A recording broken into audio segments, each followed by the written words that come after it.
মুহাম্মদ সাল্লাল্লাহু আলাইহি ওয়াসাল্লাম বলছে দাড়ি রাখো, এরা কাটে। বলছে টাকনুর উপরে প্যান্ট বড়, এরা নিচে পড়ে।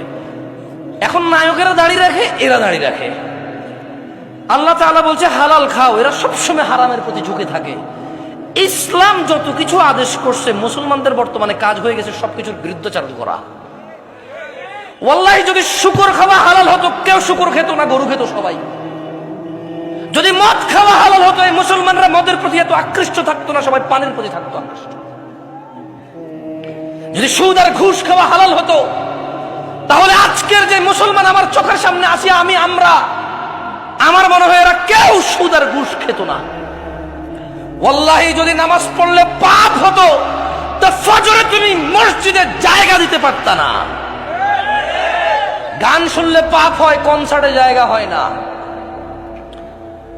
গান শুনলে পাপ হয়, কনসার্টে জায়গা হয় না। সিনেমা দেখলে পাপ হয়, ইন্টারনেটে মিলিয়ন বিলিয়নস ভিউ হয় ওইটার।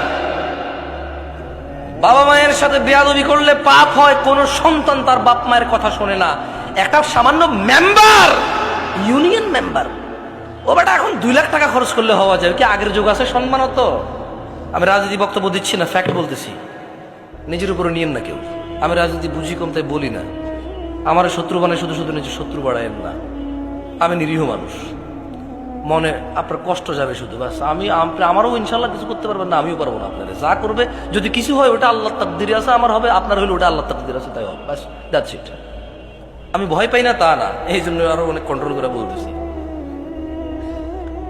তো এই জন্য দেখবেন বাবা মায়ের অবহেলা।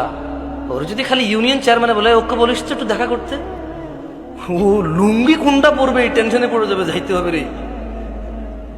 ওর বাপ মা ওকে ডেকে পাঠাইলেও বলো যে আসতেছি, বলে দিস পরে আসতেছি।